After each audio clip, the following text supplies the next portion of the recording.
Hello friends, என்னோட பேர் Hemamalini. Welcome to Malini's dhaba.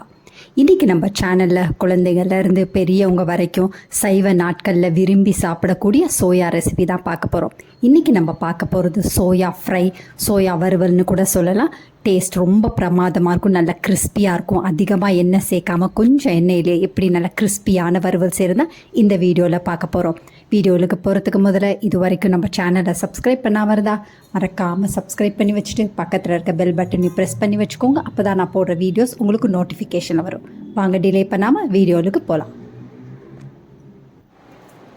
Soya வறுவல் செய்கிறதுக்கு இன்றைக்கி நான் 1.5 கப் அளவுக்கு மீடியம் சைஸ் சோயாவை எடுத்து கொதிக்கிற தண்ணியில் உப்பு போட்டு 2 நிமிஷம் நல்லா கொதித்த பிறகு அடுப்பு ஆஃப் பண்ணிவிட்டு தண்ணியெல்லாம் வடிச்சிட்டு சோயாவில் இருக்க தண்ணியை புழிஞ்சு வச்சுருக்கேன்.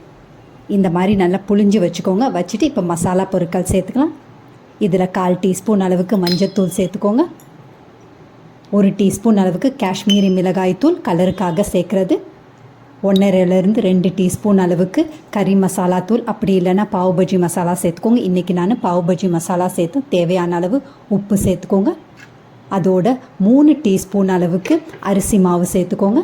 இந்த மாதிரி அரிசி மாவு சேர்க்குறனால உங்களோட வறுவல், அதாவது ஃப்ரை நல்லா கிறிஸ்பியாக கிடைக்கும். எல்லாத்தையும் சேர்த்து நல்லா கலந்து விட்டுக்கோங்க. சோயாவை நல்லா கலந்து விட்டுட்டு அப்படியே சோயாவை கொஞ்சமாக புழிஞ்சு விடுங்க. புழிஞ்சு விட்டிங்கன்னா சோயாவில் உள்ள தண்ணி மசாலாவில் பட்டு மசாலா நல்லா சோயாவில் நல்லா கோட்டாகி வரும். தண்ணி எதுவுமே சேர்க்க தேவையில்லை. சோயாவில் உள்ள தண்ணியே சரியாக இருக்கும்.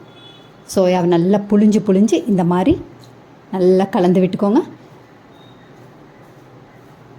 இந்த மாதிரி நல்லா கலந்து விட்டுட்டு 1/2 மணி நேரத்துலேருந்து 1 மணி நேரம் நல்லா ரெஸ்ட் பண்ண வைங்க. அதுக்கு பிறகு வறுவல் செய்ய ஆரம்பிச்சிடலாம். குழந்தைங்களுக்கு ஸ்கூலுக்கு இந்த வறுவல் கொடுக்குறதா இருந்தால் முதல் நாள் நைட்டே இந்த மாதிரி மேரினேட் பண்ணி ஃப்ரிட்ஜில் வச்சுருந்து மறுநாள் எடுத்து செஞ்சிங்கன்னா உங்களுக்கு சீக்கிரம் ஈஸியாக வேலை முடிஞ்சிடும்.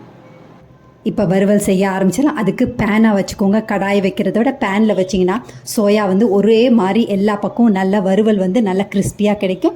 இதில் 4லேருந்து 5 டேபிள் ஸ்பூன் அளவுக்கு எண்ணெய் சேர்த்துக்கோங்க. எண்ணெய் நல்லா சூடானோன்னு 3/4 டீஸ்பூன் அளவுக்கு சோம்பு சேர்த்துக்கோங்க. அதுவும் நல்லா பொரிஞ்சோடனே 10 வெள்ளை பூண்டை நல்லா பொடியாக நறுக்கி வச்சுருக்கேன். அதையும் சேர்த்துட்டு கொஞ்சமாக கருவேப்பிலை எல்லாம் சேர்த்து நல்லா பொரியட்டும். 2-3 நிமிஷம் மீடியம் ஃப்ளேமில் நல்லா வதக்கி விட்டுக்கோங்க. வெள்ளை பூண்டு லேசாக நிறம் மாறி நல்லா சுருங்கி வரணும். அந்த அளவுக்கு நல்லா வதங்கினோடனே நம்ம சோயாவை சேர்த்துக்கலாம்.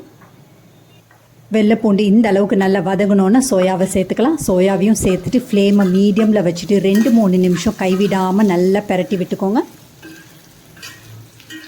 2-3 நிமிஷத்துக்கு பிறகு இது அப்படியே 5 நிமிஷம் லோ ஃப்ளேமில் நல்லா வேகட்டும். அதுக்கு பிறகு மறுபடியும் நல்லா பிரட்டி விட்டுக்கோங்க. இந்த மாதிரி 20லேருந்து 25 நிமிஷம் லோ ஃப்ளேமில் நல்லா வேகட்டும். அப்பப்போ நல்லா திருப்பி போட்டுக்கோங்க. அப்போ தான் உங்களுக்கு எல்லா பக்கமும் சோயா நல்லா கிறிஸ்பியாக கிடைக்கும்.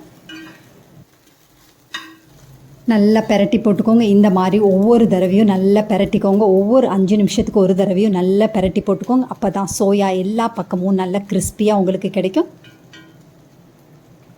இப்போ பாருங்கள், எனக்கு 30 நிமிஷத்துக்கு பிறகு சோயா நல்லா கிறிஸ்பியாக இருக்குது. எல்லா பக்கமும் நல்லா கிறிஸ்பியாக வந்திருக்கு. உள்ளே நல்லா சாஃப்டாக இருக்கும், வெளியில் நல்லா கிறிஸ்பியாக இருக்கும். அதிகமாக எண்ணெய் சேர்க்காமல் நல்ல கிறிஸ்பியான சோயா வறுவல் ரெடி ஆகிடுச்சு. ரொம்ப பிரமாதமாக இருக்கும். டேஸ்ட்டும் ரொம்ப நல்லாயிருக்கும். அதே நேரத்தில் ரொம்ப சிம்பிள் அண்ட் ஈஸியாக செஞ்சிடலாம். குழந்தைங்க விரும்பி சாப்பிடுவாங்க. கடைசியாக கை நிறைய பொடியாக நறுக்குன ஃப்ரெஷ்ஷான கொத்தமல்லியும் தூவி மறுபடியும் நல்லா கலந்து விட்டுட்டு பரிமாறிடுங்க.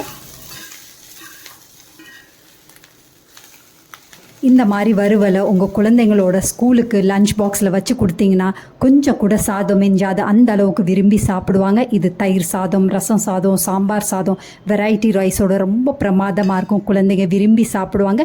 அடிக்கடி செய்ய சொல்லுவாங்க. அந்த அளவுக்கு கிறிஸ்பியாக இருக்கும், டேஸ்ட்டாகவும் இருக்கும். இதே மாதிரி அளவுகளோடு நீங்களும் இந்த சோயா வறுவலை செஞ்சு பார்த்துட்டு எப்படி இருக்குன்னு கமெண்ட் பண்ணுங்கள்.